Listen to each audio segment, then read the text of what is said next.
Seigneur, bon,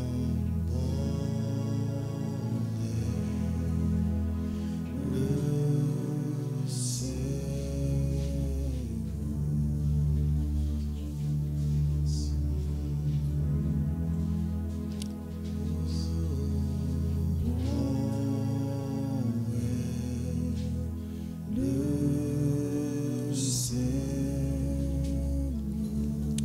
Merci Seigneur.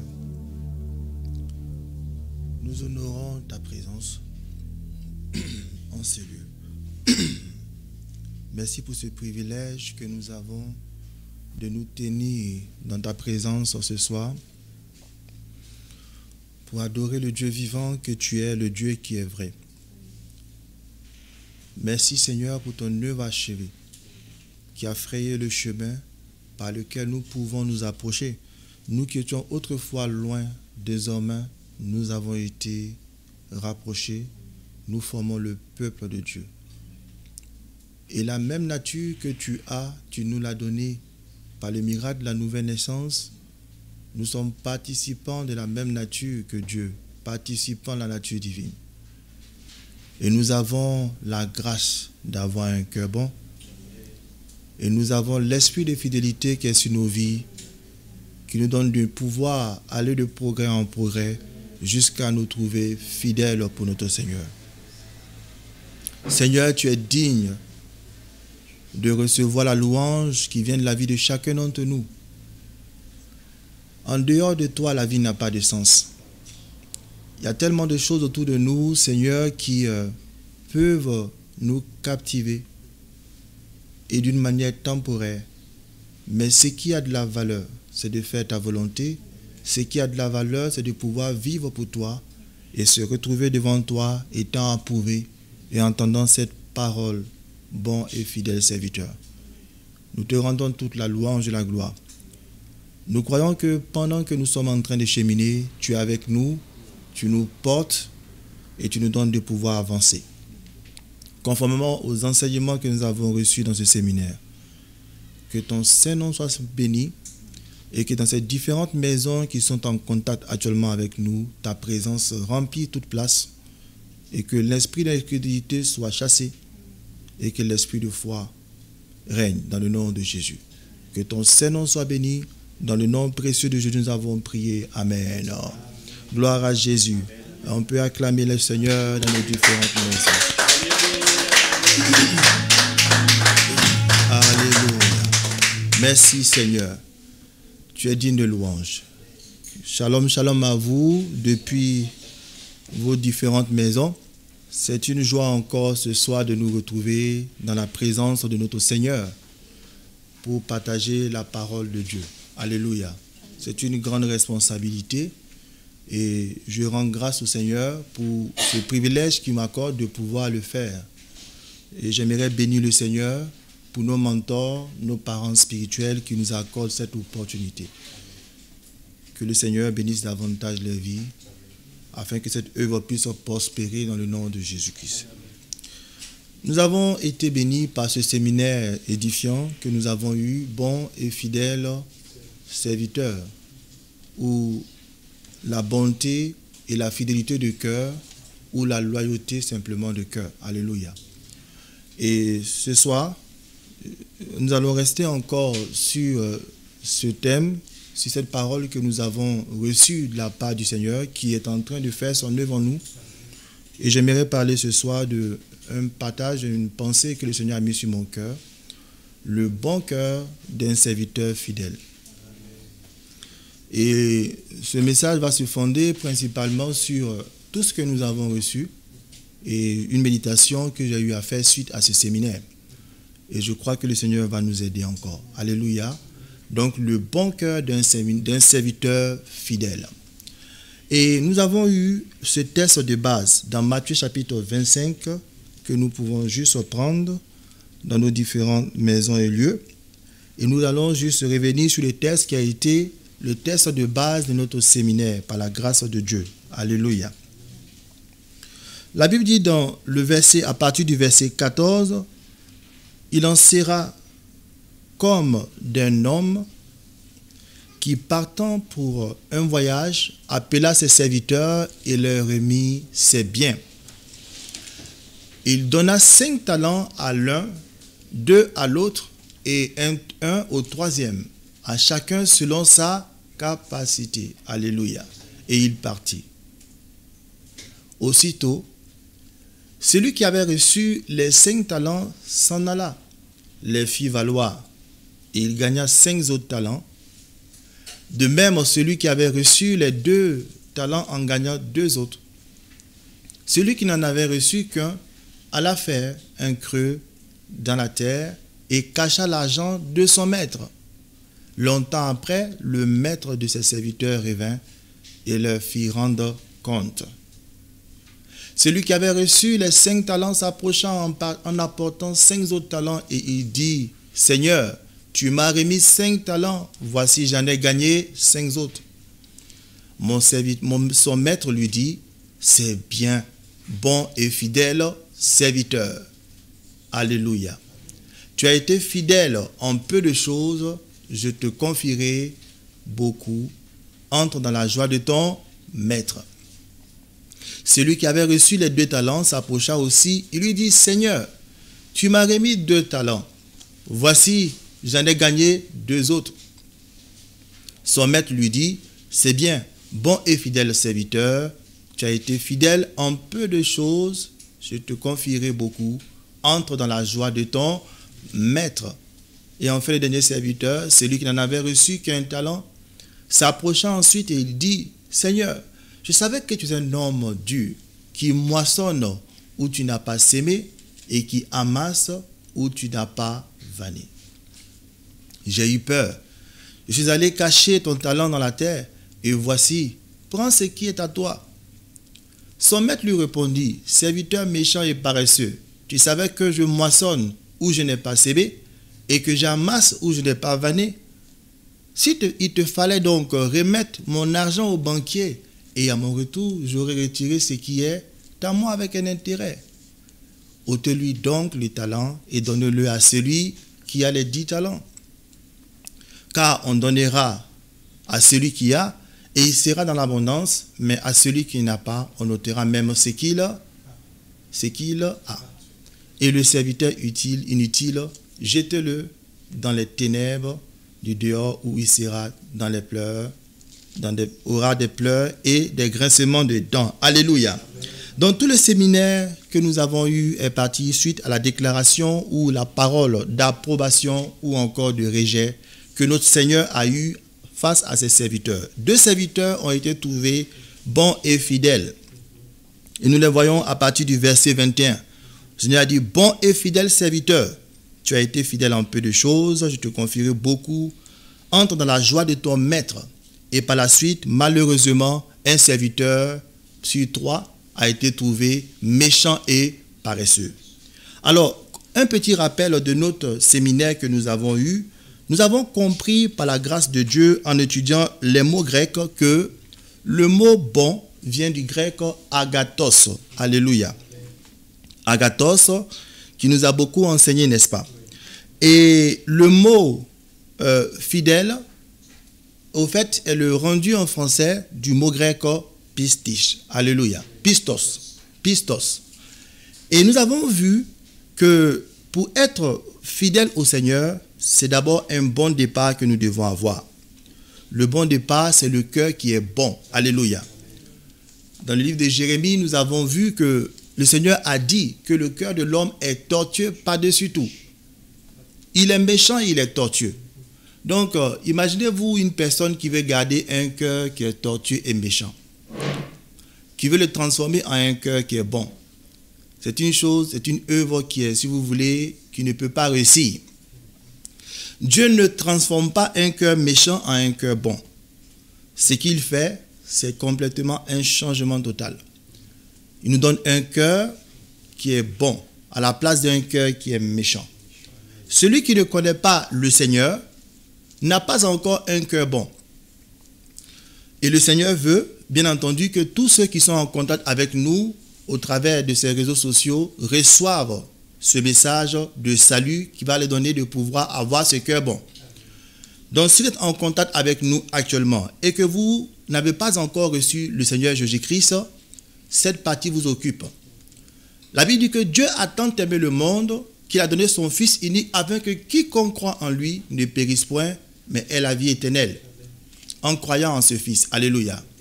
Et maintenant, la Bible dit que à ceux qui l'ont reçu, à ceux qui croient en nous, il leur a donné le pouvoir de devenir enfants de Dieu. Ce qui veut dire que la décision de pouvoir recevoir l'évangile de Christ, la parole du Seigneur, ce sera le départ qui va donner de pouvoir avoir ce bon cœur. Sans cette acceptation personnelle et sincère de l'évangile de Christ, qui nous dit que ce Seigneur Jésus est venu sur la terre. Il est mort pour nos péchés, selon Romains chapitre 4, à partir du verset 25. Il est mort pour nos péchés. Il a été ramené à la vie pour notre justification. Et vous le voyez sur votre écran à partir du verset 25. Lequel est mis pour le Seigneur, a été livré pour nos offenses et est ressuscité pour notre justification. Avec vos péchés et avec cette vie pécheresse, il est impossible d'avoir un cœur bon. Mais si vous regardez à l'œuvre de la croix et vous constatez au travers de ce verset le résumé de ce que Jésus a accompli et ses implications, sa mort est pour que nos péchés soient effacés. Et sa résurrection est pour notre justification, pour que nous soyons justes comme il est juste. Et si vous croyez en ce verset, ou en cette révélation qui est derrière ce verset, et que vous le recevez, la Bible dit que maintenant même, vous devenez un enfant de Dieu. Si vous acceptez de confesser que Jésus est votre Seigneur, et que vous dites au Seigneur Jésus, je te reçois dans mon cœur, sur la base de cette parole qui est écrite, tu es mort pour mes péchés, et tu es ressuscité pour que je sois juste, de la même justice que toi, devant le trône de la grâce, le trône de Dieu. Si vous le recevez et vous le croyez, la Bible dit que maintenant le Saint-Esprit vient en vous et il se produit en vous un miracle qu'on appelle la nouvelle naissance. C'est une œuvre qu'aucun homme ne peut faire, aucune main humaine ne peut faire. Mais le Saint-Esprit, qui est l'Esprit de Dieu, vient habiter dans votre esprit. Il apporte la vie même de Dieu et la nature de Dieu, qui est le Dieu bon, dans la nature bonne de Dieu. Et désormais, vous avez la même nature que Dieu par votre confession de foi sincère. Et vous êtes maintenant un enfant de Dieu et nous pouvons maintenant continuer le message. Alors, bien-aimés, nous avons parlé du serviteur bon et fidèle. On a vu qu'il y avait deux catégories de serviteurs dans cette parabole que nous avons dans Matthieu chapitre 25 à partir du verset 14 jusqu'au verset 30. Deux catégories de serviteurs. À la fin, Jésus notre Seigneur a appelé la première catégorie à laquelle nous nous assimilons, les serviteurs qui sont bons et fidèles. À l'opposé de cette catégorie, on a trouvé l'autre catégorie que nous ne voulons pas imiter, ce sont les serviteurs qui sont méchants et paresseux. Nous avons été enseignés et nous avons vu que, au fait, ces serviteurs qui étaient méchants et paresseux l'étaient depuis le commencement. Vous voyez un peu? Le temps ne peut pas changer un cœur qui est méchant en un cœur qui est bon. Il faut forcément le miracle de la nouvelle naissance pour avoir ce cœur qui est bon et les efforts qu'il faut afin de pouvoir avoir un cœur qui est fidèle. Mais par contre, celui qui avait, ou ceux qui avaient le cœur qui était bon et fidèle, c'était ceux-là qui, dès le commencement, avaient un cœur bon. Le cœur qui est bon est le potentiel que nous avons de Dieu à la nouvelle naissance. Et ce potentiel-là, on doit le chérir. C'est ça, au fait, le cœur de ce message. Le cœur bon d'un serviteur fidèle. Tout part de ce cœur bon. Et dès le moment que tu en es de nouveau, tu as ce cœur bon. Et il faut chérir ce cœur bon. Il ne faut pas le laisser sombrer dans la paresse. Les autres qui deviennent méchants ou paresseux. Méchants à cause des ruses du diable, paresseux par le manque de force. Alléluia. Et dans cette parabole que nous avons, étonnamment, nous avons ici une parabole. Le Seigneur parle de certaines réalités spirituelles d'une manière imagée. Mais quand nous prenons les évangiles, nous nous rendons compte que cette parabole était aussi une illustration d'un vécu de notre Seigneur. Le Seigneur marchait avec des disciples.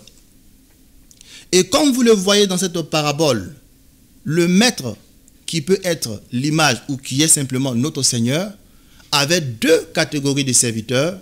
Les serviteurs, d'une part, fidèles, et les serviteurs, d'abord, bons et fidèles, et d'autre part, les serviteurs qui étaient méchants. Deux catégories.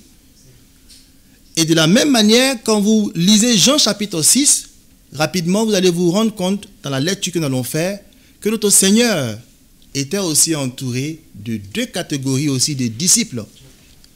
D'une part, des disciples qui, avec le temps, se sont montrés bons et fidèles, et d'autre part, des disciples qui, en cours de chemin, se sont remontrés méchants et paresseux. Ils ont dû prendre leur chemin qui était opposé à celui du Seigneur. Et donc, cette parabole parle de quelque chose aussi que le Seigneur vivait aussi en cette étape-là. Alléluia. Ce message n'est pas pour condamner. Donc, l'esprit dans lequel j'apporte ce message n'est pas pour dire que voici des serviteurs qui sont bons et fidèles et d'autres qui sont d'office méchants et paresseux. Je n'ai pas cette autorité et ma prière c'est que nous serons tous dans la catégorie des serviteurs qui sont bons et fidèles. Alléluia. L'esprit de ce message c'est que malgré ce que nous manifestons, quelles que soient les caractéristiques de nos vies, êtes-vous un chrétien techno?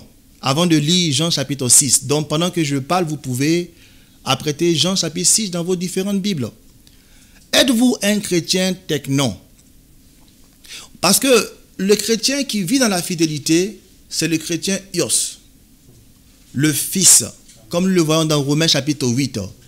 Les fils sont des chrétiens qui sont parvenus à une maturité spirituelle. Ils sont conduits par l'esprit et ils ont permis à cette nature bonne, ce cœur bon qu'ils ont fait les efforts spirituels qu'il faut et leur vie tendre. Ils marchent dans la fidélité. Alléluia. Amen. Attendant que le Seigneur puisse donner l'approbation finale, bon et fidèle serviteur. Mais les technos doivent apprendre. Alléluia. On a vu aussi des catégories de chrétiens. Des népios. Un népios, c'est un chrétien qui est en décroissance spirituelle tel qu'on le voit dans Hébreux chapitre 5. Il ne peut pas être fidèle. Parce qu'au lieu de grandir spirituellement pour tendre vers les choses du Seigneur, d'être fidèle dans les choses du Seigneur, il a tendance à décroître. Donc on ne parle pas de fidélité à son niveau. Mais ce soir, si vous êtes assis dans votre fauteuil et le lieu où vous écoutez cet enseignement, s'il se trouve que votre vie est une vie qui semble être en train de décroître, votre caractère, depuis le temps où vous avez reçu le Seigneur, ne semble pas avancer. Le caractère chrétien n'est pas perceptible dans votre vie. Vous êtes né de nouveau. Vous avez reçu Jésus comme votre sauveur, votre Seigneur. La Bible nous parle du Saint-Esprit qui produit en nous son fruit, l'amour, la paix, la joie, la bienveillance, la bonté. Galates chapitre 5, verset 22, que vous pourrez lire vous-même. Mais vous avez l'impression que le caractère du vieil homme, la vieille nature, semble plutôt revenir dans vos vies après avoir fait quelques pas, après avoir reçu Jésus. Il a eu un temps de votre vie où il a semblé que vous étiez en train de faire des progrès spirituels.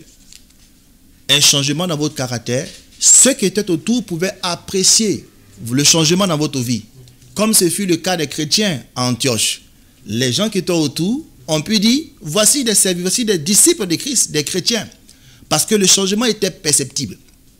On pouvait sentir l'odeur de Christ au travers de leur vie. Il est arrivé une étape de votre vie, après le temps où vous avez reçu le Seigneur, qu'on pouvait sentir l'odeur de Christ. Le témoignage de Christ se répandait. Mais maintenant, les années sont passées. Le refroidissement a gagné votre cœur. Et vous avez vraiment une situation que je suis en train de décrire ce soir, avant de lire Jean chapitre 6. Vous êtes dans un cas de décroissance spirituelle. Les mauvais caractères du passé, du vieil homme, ont commencé à prendre la place. Le mensonge, l'hypocrisie, les calomnies. Et puis, vous avez commencé à remarquer que votre vie est en train de s'enfoncer. Mais ce soir, ce message ne vient pas vous dire que vous êtes condamné. Ce message vient vous dire, le Seigneur vous relève. Il veut vous mettre dans le train des bons et des fidèles serviteurs. Alors, êtes-vous un népios? Si vous êtes un techno, un enfant spirituel, prenez courage, avancez. afin que nous soyons tous ensemble des yos, des fils qui marchent dans la fidélité. Amen, amen. Dans Jean chapitre 6, je vous le disais que Jésus était aussi dans le même contexte qu'il avait décrit dans la parabole. La Bible dit qu'un jour, notre Seigneur s'est mis à enseigner ses disciples. Il était en train de parler. Une chose est certaine, c'est qu'il y avait une foule de disciples qui étaient autour de lui. Habituellement, notre Seigneur avait une foule de personnes qui le suivaient. Ils n'étaient pas forcément des disciples. Ils étaient des personnes qui voulaient du pain. Tel que nous le voyons dans Jean chapitre 6, il avait fait un miracle de multiplication de pain. Et la Bible dit que des hommes ont commencé à le suivre. On ne les a pas appelés les disciples. Dans Jean chapitre 6, toujours, le même Jean chapitre 6. Ils ont fait des exploits spirituels. La Bible dit que là où ils étaient, où le miracle de la multiplication a eu lieu, ils avaient passé du temps à attendre le Seigneur le lendemain pour voir où était le Seigneur. Ils s'attendaient au Seigneur. Ils ont fait une veillée de prière. N'ayant pas trouvé le Seigneur, la Bible dit qu'ils ont pris leur bac pour traverser les eaux à la rencontre du Seigneur. C'est extraordinaire. Ils n'étaient pas des disciples, mais ils pouvaient investir de leur fonds pour faire des traversées. C'est tellement que traverser les eaux avec une barque était coûteux. Et le fait de passer du temps à attendre le Seigneur, c'était une espérance. Vous voyez, il y avait un sacrifice qu'ils avaient consenti, mais ils n'étaient pas des disciples. Mais le texte que nous exploitons ce soir, dans Jean chapitre 6, Jésus a affaire à ses disciples. Il a parlé à une foule de personnes, peut-être qu'il y avait une foule, et il avait aussi des disciples. Jésus s'est mis à dire, Jean chapitre 6, à partir du verset, si vous voulez bien avec moi, que nous allons prendre ensemble. Jean chapitre 6, à partir du verset 24. La Bible dit que Jésus s'est mis à proclamer ceci, « Je suis le pain de vie, je suis le pain vivant, qui est descendu du ciel. Si quelqu'un mange de ce pain, il vivra éternellement.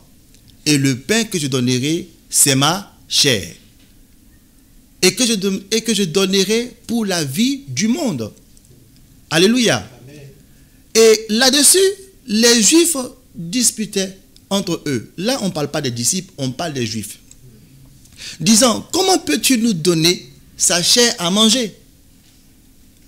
Jésus leur dit, en vérité, je vous le dis, si vous ne mangez la chair du Fils de l'homme et si vous ne buvez son sang, vous n'avez point de vie, la vie en vous-même.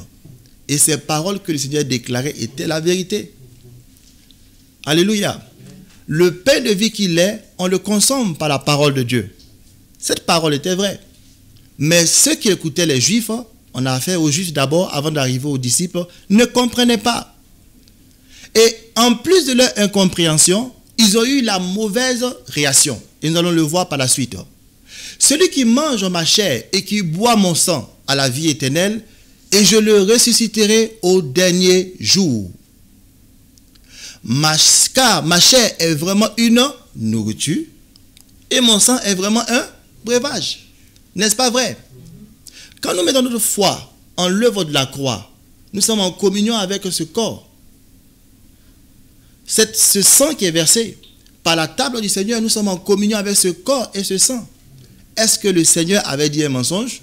Ce qu'il avait dit était une vérité, mais leur esprit n'était pas ouvert pour recevoir.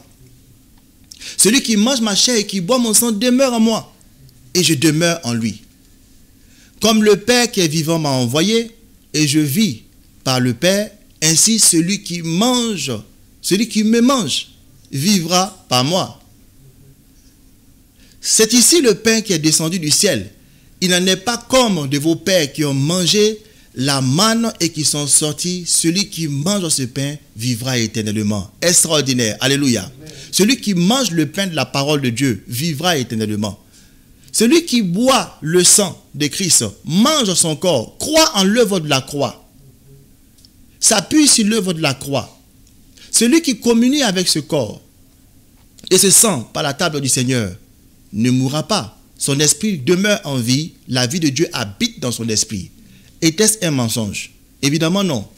Mais les disciples n'avaient pas compris. Alléluia. Jésus dit ces choses dans la synagogue enseignant à Capernaum. Et c'était un séminaire qui s'était produit. Vous vous imaginez? Après un séminaire, confusion dans l'assemblée. c'est difficile. C'est pourquoi le ministère de la parole de Dieu est une chose qui est vraiment spirituelle. Il ne s'agit pas de simplement venir apporter la parole. Et après ce séminaire, ou encore le ministère de la parole, confusion. La Bible nous dit au verset 16, verset 60, plusieurs maintenant, on ne parle plus des Juifs. On laisse les Juifs, on parle des disciples. Des disciples, des personnes qui suivent le Seigneur, qui sont censées vouloir imiter le Maître. Boire les paroles du Maître. Confusion au milieu des disciples. Est-ce que vous êtes confondus ce soir? Quelle est votre position après ce séminaire? Est-ce qu'au fond de vous-même, quand vous avez revu ce séminaire, il y a eu comme des pensées de doute et de rejet qui sont montées à votre esprit? C'est un esprit qu'il faut rejeter. Alléluia. Il faut prendre la parole de Dieu, sonder les Écritures et voir si la parole qui est enseignée est la vérité. Et quand elle est la vérité, quand on l'accepte, il faut la boire. Laissez les mais. Laissez les cependant. Oui, mais ces choses-là créent la confusion. Êtes-vous dans la confusion? Ce soir, le Seigneur ne vous confond pas, ne vient pas pour vous condamner, mais il vient pour vous sortir de là. Alléluia.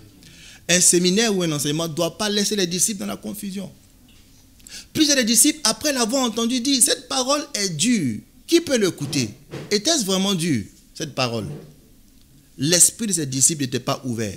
Mais il y avait un problème qui était plus profond, puisque le thème de ce soir, c'est le cœur bon d'un serviteur fidèle. Le cœur bon était la base. Si le cœur que nous avons n'est pas un cœur qui est bon, certes, dans ce message ou dans ce texte, les disciples n'étaient pas encore nés de nouveau, parce que nous sommes avant la croix. Mais par la foi, ils avaient la foi. On va voir par la suite que parmi les 12 disciples, les 11 qui étaient avec le Seigneur, à part Judas, ont dit, Seigneur, nous on ne comprenons pas où, mais on va te suivre quand même. Parce que le fond était bon. Quand le fond est bon, même quand l'esprit ne capte pas les choses, la confusion ne peut pas régner. Amen. Et ce soir, là où vous êtes, le Seigneur cherche la confusion dans l'autorité de son nom.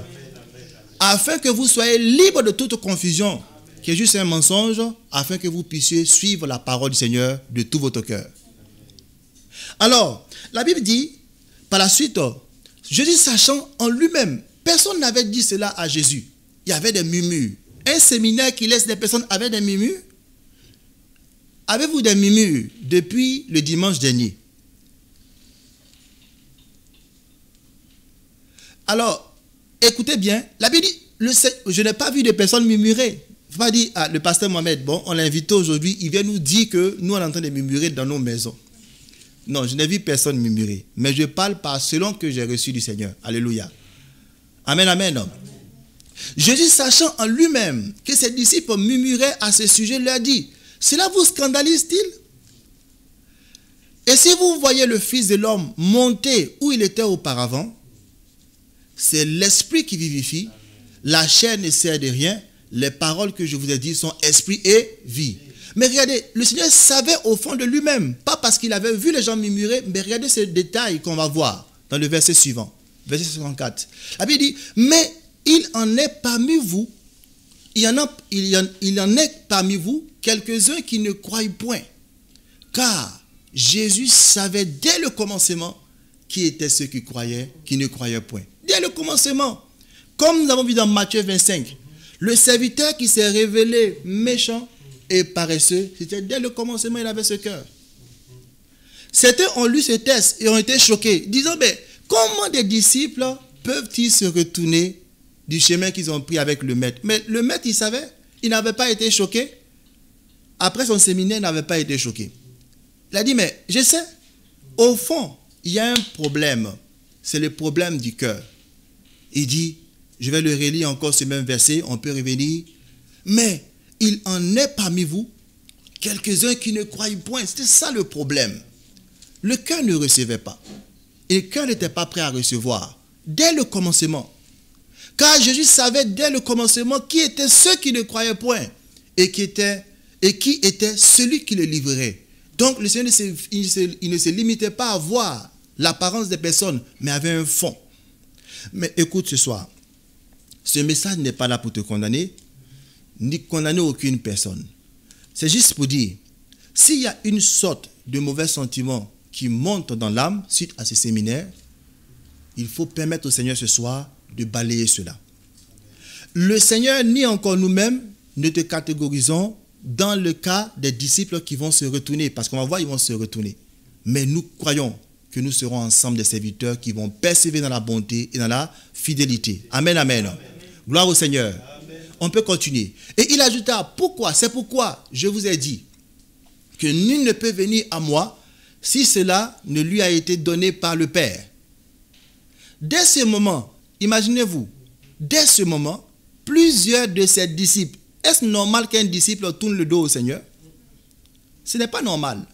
Le Seigneur a dévoilé la source dès le début. Il a dit, il y a un problème dès le commencement. C'est que depuis le commencement, ils me suivaient. Ils avaient la casquette de disciples, mais le fond n'était pas bon. Et quand le fond n'est pas bon, ça ne peut pas avancer jusqu'au bout. Alléluia. Ses disciples se retirèrent et ils n'allaient plus avec lui. Jésus donc dit aux 12, il se tourne maintenant. Une catégorie de disciples ont pris la route et se tournent maintenant vers les 12 qui étaient là. Et parmi ces 12, il y avait aussi 11 qui avaient un fond qui était bon. Il y avait un qui avait un fond aussi qui n'était pas bon. Alléluia. Vous voyez?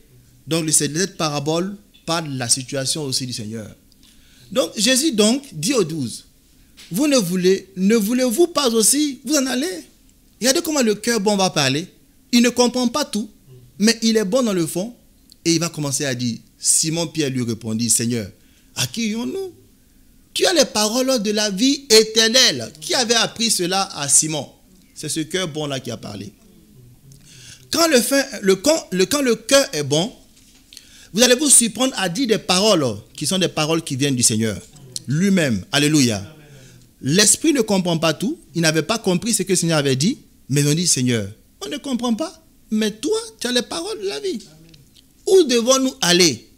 Les autres disciples ont décidé de partir. Si vous lisez avec moi, si nous revenons sur Matthieu 25, laissez-moi juste prendre ma Bible et nous gardons sur l'écran Jean chapitre 6. Excusez-moi. Vous vous imaginez des disciples qui se retournent? La Bible dit dans le cas de cette parabole qui illustre la situation de notre Seigneur que le maître s'était approché de ses serviteurs. Et certainement que le maître aussi, puisque le maître dont il est question, c'est le Seigneur, il avait ce discernement de ses 3 serviteurs. Le cœur, il avait le discernement du cœur qu'ils avaient. Il savait d'office qu'il y avait déjà 2 qui étaient bons, 2 fonds, et il y en avait un qui était déjà d'office, il avait un cœur qui était méchant. Mais il pouvait changer, comme notre pasteur nous l'a enseigné durant le séminaire. Il avait eu beaucoup d'occasions. Il pouvait se repentir. Il avait vu les autres amis prendre les différents talents, aller les fructifier. Il pouvait aussi dire, qu'est-ce que j'ai fait? Déterrer simplement ces talents de terre et aller les fructifier. Et ce message est une opportunité pour nous. S'il y a quelconque sentiment qui sont négatifs, aujourd'hui, ce message vient dire, mais déterre ton talent. Les disciples se sont retournés, mais en voyant Matthieu 25, on voit que le maître est venu vers chacun des disciples et a donné des talents à chacun selon ses capacités. Et nous avons vu que capacité, c'est au fait dunamis. Chacun d'eux avait reçu au fait une puissance de Dieu. Vous vous imaginez? Le maître n'a pas regardé au fait à ce qu'ils sont pour leur donner. Il a donné une capacité dunamis à ceux qui étaient bons. Il a donné aussi une capacité dunamis même à celui-là qui était méchant dès le départ. Voyez comme est-ce qu'il est bon. Ces disciples que nous avons dans Jean chapitre 6 ont décidé au verset 68 de se retourner. Mais ils se sont retournés avec la capacité qu'ils avaient reçue du Seigneur. Les grâces qu'ils avaient reçues du Seigneur, parce que durant le temps de leurs disciples là, leur temps avec le Seigneur, il avait sémé en eux. Mais ils sont en train de se retourner avec ce qu'ils ont reçu du Seigneur. Bien-aimés, où sommes-nous en train d'aller avec les dunamis de Dieu? Aujourd'hui, il y a un sentiment peut-être négatif qui fait que aujourd'hui, alors que tu me suis, ton cœur semble se fermer de plus en plus au message du Seigneur, et à tout ce que le Seigneur est en train d'enseigner. Mais n'oublie pas, le Seigneur a sémé en toi. Ne permets pas au diable ou à l'ennemi de t'amener à aller utiliser de la mauvaise manière les capacités et les grâces que tu as reçues de la part de Dieu. Le Seigneur te voit, bien-aimé, comme étant un serviteur bon et fidèle. Alléluia. Amen, amen. Amen, amen. Alors, clôturons la lecture et nous allons voir que les disciples se sont retournés. Amen, amen.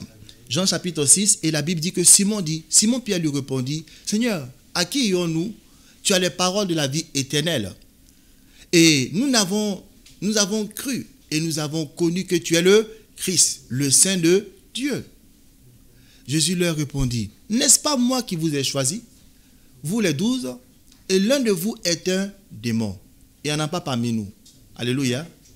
Et il parlait, la Bible dit que, il parlait de Judas Iscariote, et fils de Simon, car c'était lui qui devait le livrer, lui, l'un des 12. Amen, amen. Vous voyez un peu le contexte dans lequel le Seigneur était. Il y avait des disciples qui avaient un fond qui était bon. Ils n'avaient pas toute la maturité pour comprendre le poids du message du Seigneur. Mais on dit, Seigneur, tu as les paroles de la vie. À qui irons-nous? Nous, on préfère persévérer avec ce fond qui est bon afin de devenir fidèle. On ne se retournera pas. L'autre on dit, non. Comment on va manger son sang? On va boire son sang et manger son corps. Impossible. Il se croyait juste, mais dans l'erreur. Et cela, le Seigneur veut nous ramener de ses pas afin que nous soyons tous mis ensemble comme son troupeau qui converge vers son approbation, qui va nous dire, tu es bon et tu es fidèle au serviteur. Amen, amen.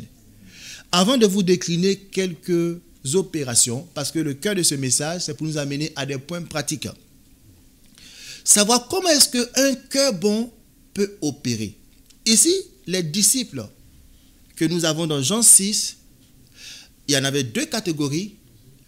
Une des catégories avait un fond qui n'était pas bon. Jésus lui a dit, dès le commencement, le fond n'était pas bon. C'est pourquoi il se retourne.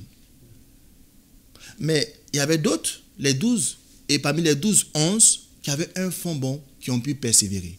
Ils ont pu exercer, mettre en opération, activer, faire travailler leur cœur bon. Le but de ce message, c'est de dire, mais j'ai un cœur bon par la nouvelle naissance. Comment le faire travailler? Nous avons eu beaucoup de points qui sont essentiels durant le séminaire, mais aujourd'hui, j'apporte quelques éléments qui vont nous aider. Comment ce cœur-là, ça doit être un cœur qui travaille. Ça ne doit pas être un cœur paresseux. Ça ne doit pas être un cœur qui recule. Un cœur qui dit non, je ne comprends pas, je recule. Ça doit être un cœur qui décide de toujours aller de l'avant. Alléluia. De faire des efforts. De s'ouvrir à la parole de Dieu. Laisser la parole agir en soi. Jusqu'à ce que ça nous revienne. Alléluia. Nous trouver comme étant des serviteurs qui persévèrent dans sa parole. Amen, amen.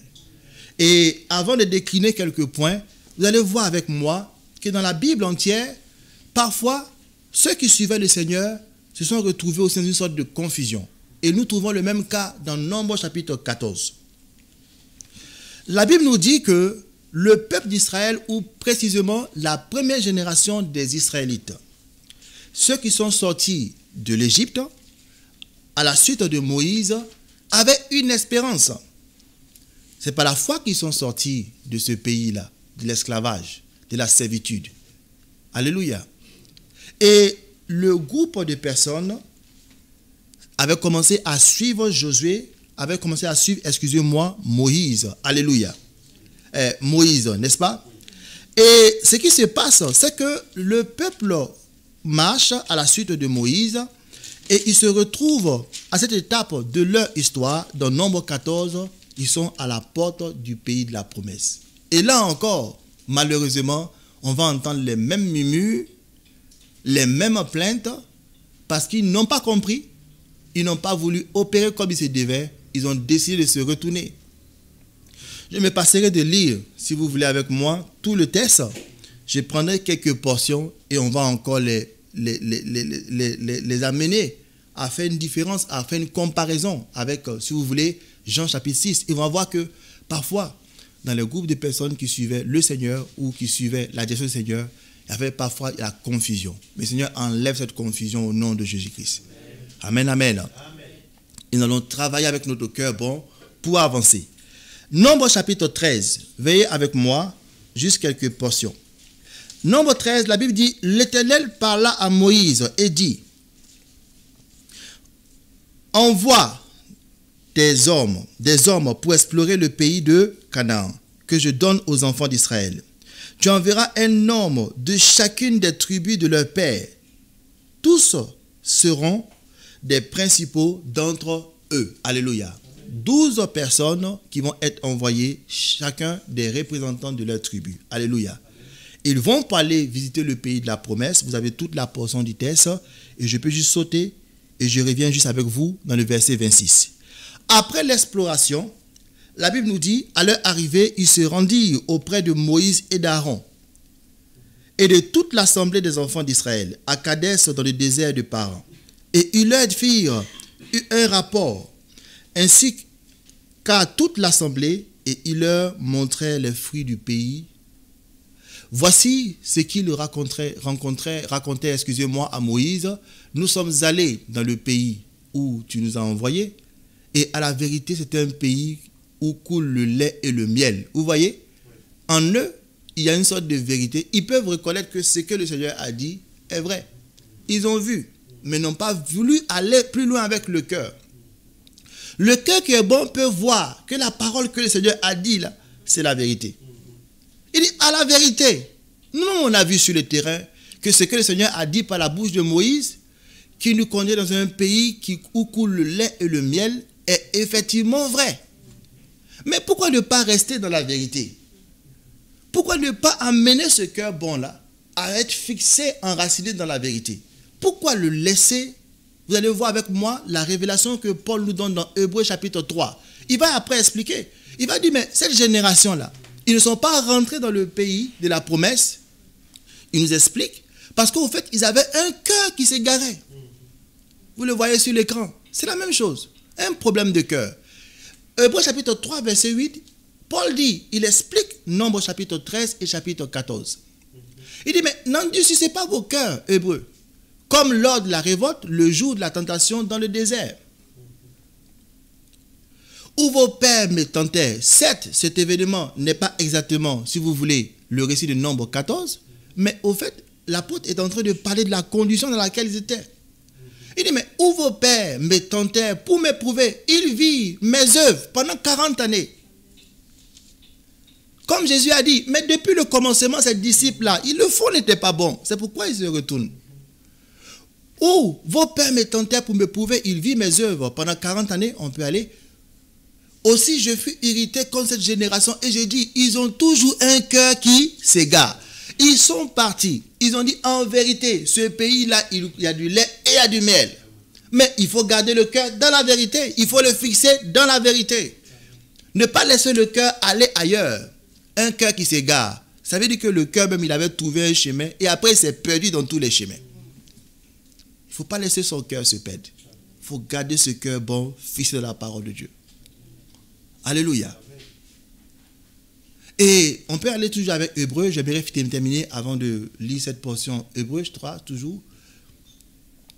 Ils ont le cœur qui s'égare, ils n'ont pas connu mes voies. Je jurai dans ma colère qu'ils n'entreront pas dans mon repos. Alléluia. Vous avez vu? Donc, cette portion que vous pourrez lire à la maison, simplement, Nombre 13 et Nombre 14, nous parlent de la première génération du peuple d'Israël. Chapitre 14, verset 1, avant de passer aux différents points qui nous font activer ou encore qui nous font travailler notre cœur bon pour être fidèles. Chapitre 14, verset 1, la Bible nous dit qu'ils ont entendu ce rapport, le rapport que les espions ont dit, en vérité, il y a le lait et le miel, mais c'est ce miel-là qui les a égarés. Et ce miel a créé une confusion dans le peuple. La Bible dit, Nombre 14, verset 1, toute l'assemblée éleva la voix. Et poussa les cris et le peuple pleura pendant la nuit. Ah bon? Un rapport qui fait pleurer. Tous les enfants d'Israël murmuraient contre Moïse et Aaron et toute l'assemblée leur dit que ne sommes-nous pas morts dans le pays d'Égypte ou que ne sommes-nous pas morts dans le désert? Voyez voir ce qu'ils vont dire plus tard. C'est étonnant. Eux aussi vont vouloir se retourner. Ils vont le dire officiellement. si tu avais prévu une lettre officielle pour dire au pasteur, bon, maintenant, après tout ce que vous avez dit là, moi je décide de quitter l'église et de partir. Mon frère, ma soeur, ce message s'adresse à toi. Il faut que tu retires cette lettre-là. Pourquoi l'Éternel ne nous fait-il aller dans ce pays où nous tomberons par l'épée, où nos femmes et nos petits-enfants deviendront une proie? Ne vaut-il pas mieux pour nous retourner en Égypte? Regardez l'affirmation. Et il s'est dit l'un à l'autre, nommons un chef et retournons en Égypte. Tout comme les disciples ont décidé de se retourner, ils disent, on doit nommer un chef. On doit se débarrasser de Moïse. Et on doit retourner en Égypte. Parce que il y a la vérité dans ce qu'il dit, mais le mais, on préfère suivre ce mais. Mais ce soir, nous avons de bonnes décisions et ça va nous aider. Amen, amen. Alors, comment faire opérer ce cœur bon pour qu'il reste dans la vérité? Amen, amen. Voici quelques éléments qui vont nous aider dans la phase pratique de notre partage ce soir, afin que nous puissions prier. Le Seigneur nous aime. Et sa parole pour nous est une parole c'est une parole d'encouragement. Alléluia. Et il veut que nous puissions garder ce cœur bon. Ne permettons à rien, aucune situation, aucun problème, aucune ruse du diable de voler ou de pouvoir toucher ce cœur bon et d'en faire un cœur méchant. Alléluia. Gardons ce cœur bon parce que nous devons être présentés comme devant le Seigneur comme des disciples qui sont fidèles. Alléluia. Amen, amen. J'espère que vous recevez ce message depuis là où vous êtes, par la grâce de Dieu. Alors, nous parlons maintenant des clés ou des éléments qui vont nous aider. Ce sont des éléments qui vont nous aider. Comment faire opérer ce cœur qui est fidèle, le cœur qui est bon, afin qu'il demeure sur le chemin de la fidélité. Alléluia. La première des choses, d'après cette méditation que j'ai eue, c'est le fait simplement de pouvoir faire le bon choix. Et là où vous êtes, vous pouvez dire avec moi, faisons le bon choix. Et la Bible nous dit, dans Colossiens chapitre 3, verset 1. Et là, je rentre dans une phase où je lis les versets bibliques et nous retenons les différents principes qui vont nous aider à pouvoir garder le cœur bon dans le bon fond. Et vous pourrez aussi approfondir cela dans votre méditation personnelle. Amen, amen. Alors, l'apôtre Paul parle aux Colossiens.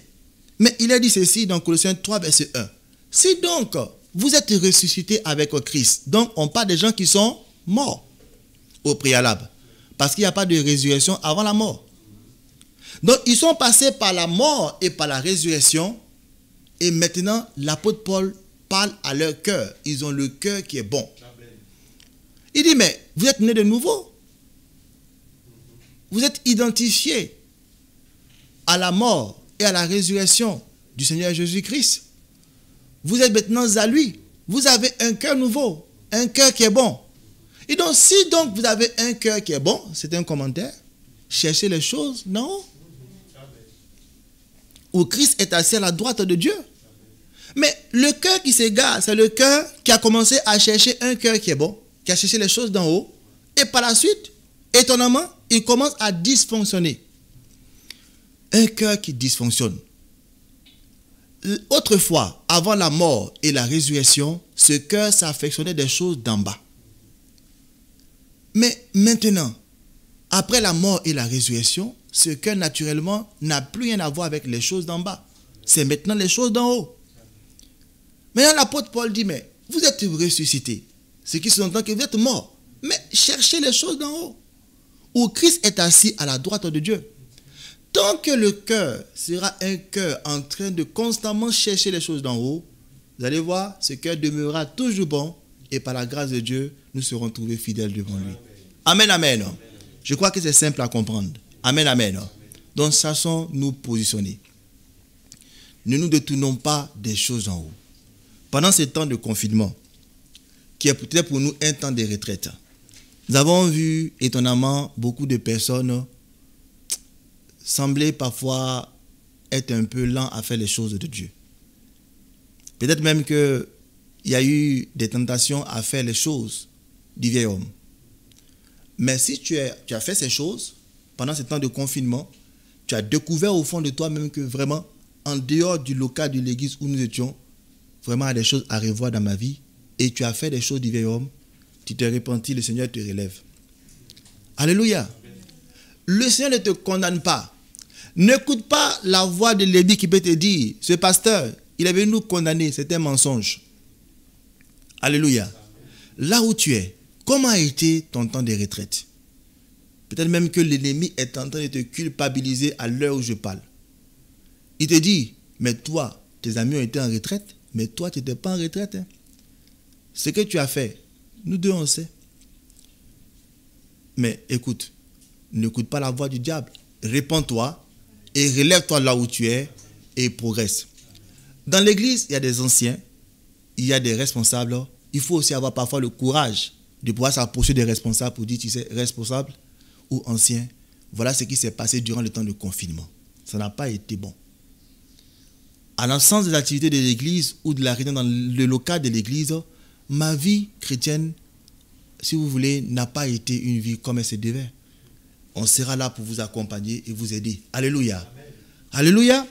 Voilà. Donc, vous avez le premier principe que nous pouvons retenir. Et le second principe, pour avancer dans la suite de notre partage, voyez que quand le cœur prend la bonne direction, c'est-à-dire chercher les choses d'en haut, il devient un cœur qui est sur le bon chemin. Il n'est pas partagé entre les choses du monde et les choses du Seigneur. Il est résolu à suivre les choses du Seigneur, les choses d'en haut. Amen, amen. Un cœur bon, c'est un cœur aussi qui use de violence spirituelle, justement, pour s'approprier des choses d'en haut. C'est vrai que ça ressemble un peu au premier point, mais là, je mets la notion de la violence spirituelle. Le premier, c'est la direction. Il choisit les choses d'en haut. Le second, il use de violence. Ah oui, quelqu'un va dire, mais pasteur, la violence ici encore? La bonté et la violence semblent être opposées. Donc, un homme qui est bon et il est violent, il n'est plus bon. Et donc, dans ta définition de la bonté, il ne peut pas avoir de violence. Mais c'est la définition qui est trop limitée. Dieu, il va au-delà de ce que tu penses. Regardez voir avec moi, dans Hébreux chapitre 5, verset 7, comment celui qui est la bonté incarnée, lui, il avait usé de violence pour atteindre des buts de Dieu. Et la violence dont je parle, ce n'est pas une violence, ce n'est pas une brutalité physique. On ne parle pas de brutalité physique. On parle de bonté, on parle de violence spirituelle. Pour pouvoir atteindre les choses de Dieu. J'ai fixé les choses d'en haut et je veux y être, je veux m'y attacher de tout mon cœur. Mon cœur est entier pour cette chose. Voici le Seigneur, lorsqu'il était face à la croix. La Bible nous dit que, dans Hébreux chapitre 5, verset 7, c'est lui qui, dans les derniers jours de sa chair, ayant présenté avec des grands cris, c'est lui qui est la bonté incarnée. Le voici en train de présenter de grands cris. Même pas un petit cri. Même pas un soupir. Vous imaginez? Pour pouvoir saisir ou se placer, se positionner définitivement dans les choses d'en haut, parfois il y a des cris qu'il faut pousser. Au fond de vous-même, la décision que vous prenez pour orienter votre vie sur les choses d'en haut n'est pas toujours facile. Et justement, jusqu'alors, vous avez trouvé, il y avait une assertion ou une phrase dans vos bouches qui était un peu comme un argument pour ne pas faire les choses d'en haut. Et vous avez dit, le Seigneur sait que ce n'est pas facile. Cette décision n'est pas facile. Mais il dit, mais moi-même qui suis la bonté incarnée, tu ne m'as pas vu crier? J'ai poussé des grands cris, pas des murmures. Et toi, tu es sur le chemin de la bonté, tu as un cœur bon, alors que ton cœur s'exerce. Et donc, le Seigneur ce soir t'encourage. Il y a une violence spirituelle qu'il faut avoir pour pouvoir se positionner, se fixer les choses de Dieu. Alléluia. Amen. Pour pouvoir maintenir des victoires spirituelles qu'il nous a données. Parce que nous avons un but, d'être devant le Seigneur et être approuvé étant de bons et de fidèles serviteurs. Il y a parfois une violence. Il ne faut pas simplement dire, il comprend, il sait. Il dit, mais moi-même, la bonté incarnée, j'avais des larmes, des prières, des supplications à celui qui pouvait me sauver de la mort. Et ayant été exaucé à cause de sa piété, a appris, bien qu'il fût fût, l'obéissance par les choses qu'il a souffert. Il a souffert dans sa chair pour prendre des décisions. Alléluia. Et donc, le cœur qui veut être bon, quand il opère aussi dans une violence spirituelle pour se positionner. Le Seigneur attend de te voir dire la victoire que j'ai eue dans cette situation pour laquelle j'avais prié là, je vais la garder. Vous savez, parfois quand vous avez des victoires, la Bible dit dans Matthieu chapitre 4, lorsque le diable a tenté notre Seigneur Jésus-Christ, qu'est-ce qui s'est passé? Il a tenté. Dans les autres évangiles, on voit qu'il s'en est allé. Le français, c'est comme ça. Il s'en est allé. Et la Bible déclare que le diable est revenu. Après un temps, il est revenu. Et donc, vous avez eu des victoires spirituelles. Et donc, ce qui s'est passé, c'est que vous êtes dans la victoire. Mais vous voyez que l'ennemi est en train de revenir encore comme s'il veut s'emparer de votre victoire, user de violence. Amen. Votre cœur est bon, qu'il demeure dans cette bonté-là. Ne permettez pas à l'ennemi de vous prendre votre victoire, user de violence. Prenez des décisions et le Seigneur est avec vous, sa grâce est avec vous et il vous accompagne. Amen, amen. Si notre cœur opère de cette manière, vous allez voir que nous allons persévérer sur le chemin et nous allons nous trouver comme étant des serviteurs qui sont fidèles. Alléluia. Amen, amen. Alors, juste quelques clés, deux autres clés ou deux autres principes, si vous voulez, avec moi, pour nous accompagner encore. Le cœur qui est bon quand il opère, il est d'abord un cœur qui fait le choix. Il a le bon choix, les choses d'en haut. Après cela, on a vu que c'est un cœur aussi, c'est un cœur qui use de violence spirituelle.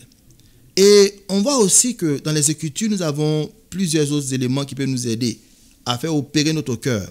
C'est un cœur qui est entier dans les choses que le Seigneur lui confie. Et nous pouvons voir cela dans plusieurs textes bibliques. Vous voyez, nous sommes dans une nouvelle saison. Le Seigneur nous a parlé ainsi, le Seigneur nous a repris. Durant le séminaire, et nous avons vu que le Seigneur nous a dit que nous étions infidèles. On a dû se repentir pour avoir un nouveau départ. Et bien aimé, ce qui se passe, c'est que le Seigneur nous fait confiance. Pour ce nouveau départ-là, il nous fait confiance. Et je crois qu'au fond de vous-même, je suis sûr que l'esprit de fidélité, parce que la Bible dit que le Saint-Esprit est l'esprit de foi. La foi, c'est pistis, qui donne fidélité, pistos. Donc, cet esprit de foi qui habite en vous, qui est au fil l'esprit aussi de pistos, l'esprit de fidélité. Et je suis sûr qu'au fond de vous-même, beaucoup de personnes ont été remuées par ce message et ont pris la ferme résolution de pouvoir changer radicalement leur manière de pouvoir marcher avec le Seigneur à partir de ces séminaires. C'est une très bonne chose. C'est-à-dire que le cœur a décidé de pouvoir saisir d'une autre manière les choses de Dieu, d'être entier. Et pour pouvoir opérer avec son cœur qui est bon, pour pouvoir saisir les choses de Dieu, pour pouvoir se retrouver devant lui comme étant un serviteur fidèle, il faut le cœur entier. Le temps n'est plus pour le cœur qui est partagé. Tout ce que le Seigneur a voulu utiliser d'une manière spéciale, arrivé à ce moment, au carrefour, il leur a dit, il faut t'arrêter pour que ton cœur là soit entier. Alléluia. Et eux-mêmes, ils ont compris cela et ils ont décidé d'opérer de cette manière. Voyez-vous, nous avons quelques textes bibliques que je vais lire, vous pouvez les noter. On peut faire un parcours biblique depuis l'Ancien Testament jusqu'au Nouveau Testament. Des hommes qui ont marqué les générations, qui ont décidé ou que le Seigneur a voulu utiliser d'une manière particulière, des personnes, arrivés à ce moment, ils ont compris que cette affaire du Seigneur, c'est une affaire de cœur entier. Amen. Pas de 90%, pas de 85%. Il faut mettre tout son cœur. Son cœur, notre cœur doit être rassemblé entièrement. Pour être fidèle, il faut que le cœur soit entier. Le cœur bon soit entier. Esdras chapitre 7, verset 10. Regardez-moi cet homme qui aimait la parole. Il était un scribe. Ce n'était pas une évidence, ce qu'on va voir dans ces textes. Parce qu'au temps de Jésus, il y a des scribes qui étaient passés à côté. Des pharisiens que Jésus avait dit, vous êtes hypocrites. Esdras chapitre 7, verset 10, la Bible dit que car Esdras avait appliqué son cœur à étudier et à mettre en pratique la loi de l'Éternel et enseigner au milieu d'Israël les lois et les ordonnances. Il avait appliqué son cœur. On voit comment est-ce que son cœur est entier.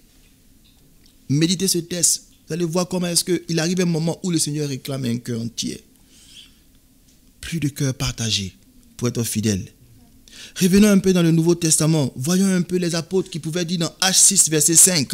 Il dit, lorsque il y a eu le problème dans la distribution de pain entre le peuple de Dieu, dans l'église, la première église, et qu'il fallait maintenant trouver des personnes pour faire une bonne distribution, regardez ce que les disciples ont dit. Ils ont compris, les apôtres. Ils ont dit, mais ne dis pas que ça, c'est une affaire des pasteurs. Même toi, dans ce que tu fais pour le Seigneur, dans ce que tu accomplis, le Seigneur veut que ton cœur soit entier. Voyez que nous avons vu que les choses sur lesquelles le Seigneur veut nous trouver fidèles, il y a parfois peu de choses. Et c'est quand on est fidèle dans peu de choses qu'il nous donne de grandes choses. Donc, dans le peu de choses là, même si tu n'es pas pasteur dans le ministère en plein temps, il veut que tu sois fidèle là-bas, ton cœur soit entier. Alléluia. À 6, verset 5. Cette proposition plut à toute l'assemblée. Ils élurent Étienne, homme plein de foi et d'esprit saint, Philippe, Procor, Nicanor, Timon, Parménas et Nicolas, prosélyte. On peut continuer. Le prosélyte d'Antioche. Il les présentait. Bon, je crois que ce sont les versets au précédent où les apôtres ont dit que, alors c'est le verset 3, je l'ai devant moi. C'est pourquoi, frères, choisissez parmi vous 7 hommes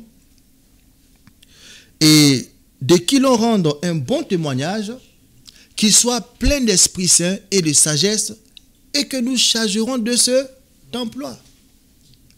Et regardez ce qu'ils vont dire leur concernant. Allons-y au verset suivant. Et nous continuerons à nous appliquer à la prière et au ministère de la... Et vous voyez, ils avaient compris qu'il arrive un temps où le cœur doit être entier dans une chose que le Seigneur nous a donnée. Alléluia. Et vous avez bien d'autres textes, un de nos textes dans le livre de Timothée. Paul qui parle à Timothée, Paul dit ceci à Timothée. Paul avait engagé Timothée pour avoir la charge de l'église d'Éphèse. Et regardez le conseil d'un père à son fils par rapport à son cœur. Ah oui, cette œuvre n'est pas une œuvre sans le cœur. Il faut que le cœur y soit entier. Alléluia. Il dit dans 1 Timothée 4, verset 15 à Timothée, il dit, occupe-toi de ces choses, donne-toi tout entier en elles. Tu vois? Occupe-toi de ces choses, donne-toi tout entier. Oui, le cœur doit être entier. La force doit être entièrement là. Tout ce que tu as en toi de bon doit être au Seigneur. Alléluia. Parce que tu as un cœur bon, tout ce qui est en toi de toi, tout ce qui est en toi doit être au Seigneur. Alléluia. Il dit, donne-toi tout entier à elle, afin que tes progrès soient évidents de tous. Veille sur toi-même et sur ton enseignement, persévère dans ces choses, car en agissant ainsi, tu te sauveras toi-même et tu sauveras ceux qui t'écoutent. Amen, amen. Voici autant de textes que vous pouvez exploiter. Vous allez vous rendre compte qu'en marchant avec le Seigneur, arrivé un moment, que nous sommes dans le ministère ou pas dans le ministère à plein temps, le Seigneur réclame le cœur entier. Il dit, arrête-toi là. Maintenant, il faut le cœur entier. Et je crois que beaucoup de personnes ressentent cela maintenant dans la vie. De pouvoir dire, Seigneur, le cœur maintenant. C'est pas que, peut-être que ton cœur est entier, mais ça dit que le cœur a été remué par ce message et tu sens que tu dois maintenant encore donner tout. Et le Seigneur veut cela. Alléluia. Le Seigneur veut cela. Et donc, pendant que nous avons médité sur ces différents éléments, j'aimerais que nous puissions simplement l'exploiter pour un temps de prière. Nous allons juste prier. Et il y a tellement de choses que vous pouvez tirer de la Bible, de la parole du Seigneur, pour en faire des principes qui peuvent vous aider à pouvoir opérer avec ce cœur qui est bon. Le Seigneur veut que le cœur ait la bonne direction, les choses d'en haut. Le Seigneur veut que le cœur puisse avoir cette violence spirituelle. Le Seigneur veut que le cœur soit entier. Et il y en a tellement que nous pouvons tourner les Écritures. Et ces choses-là sont pour que nous puissions être des fidèles serviteurs. Alors, là où vous êtes, prenez la position qui vous convient, debout, assis, et commencez à prier en langue. Le cœur bon du serviteur fidèle. Le Seigneur vient ce soir faire une œuvre en vous par rapport à la situation par laquelle vous êtes passé et que vous passez. Si ce temps de confinement, le premier sujet de prière, a été un temps dans lequel vous avez vu une autre facette de votre christianisme, vous avez vu que vraiment, je me suis découvert autrement. Je ne savais pas que je pouvais encore faire ce genre de choses. Vous avez découvert que vous avez une sorte de christianisme de masse, c'est-à-dire qu'il faut des gens pour que vous soyez stimulés. Ne vous en faites pas. Ne vous culpabilisez pas. Ce soir, le Seigneur vient afin de vous relever là où vous êtes. commencez à crier au Seigneur là où vous êtes, afin qu'il vous relève. Et prenez courage.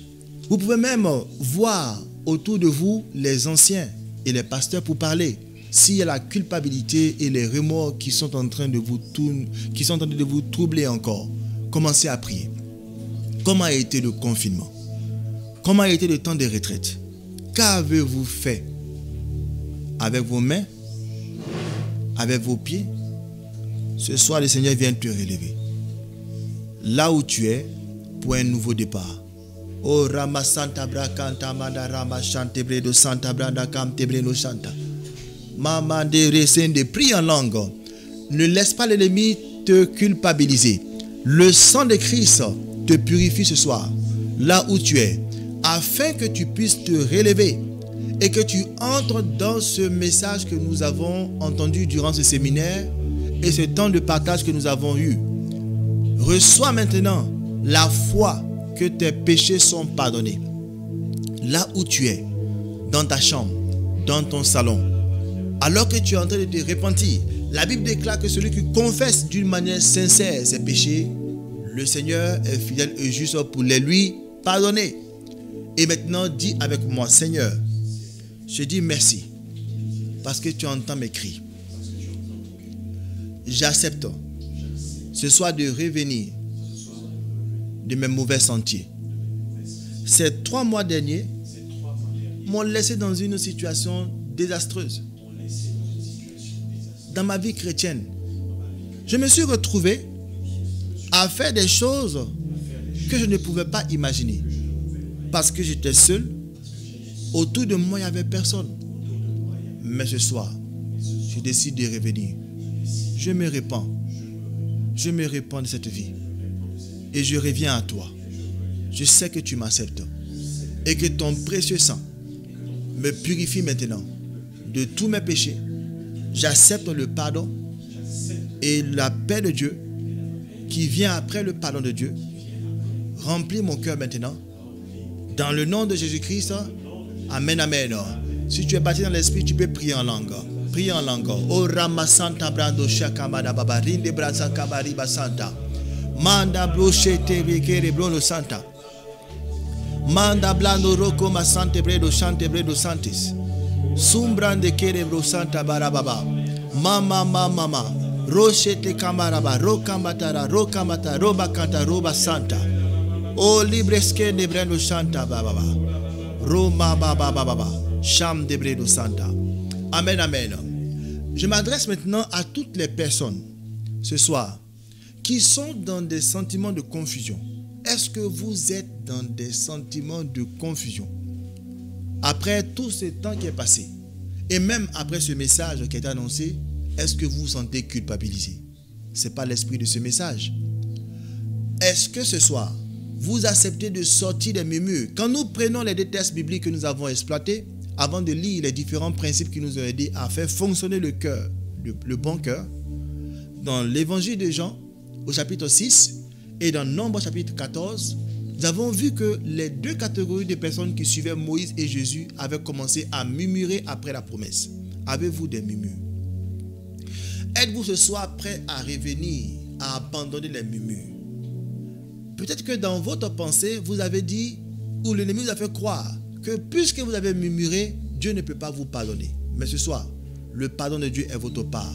Et donc, si vous êtes dans la confusion, dans les murmures, acceptez ce soir encore de crier au Seigneur, de fléchir les genoux et de dire, Seigneur, sors-moi de ces murmures, afin que mon cœur bon puisse opérer. Et il va le faire. Alors, vous qui êtes baptisés dans le Saint-Esprit, priez en langue dans vos maisons. Et vous qui êtes concernés, priez afin que le Seigneur puisse vous aider.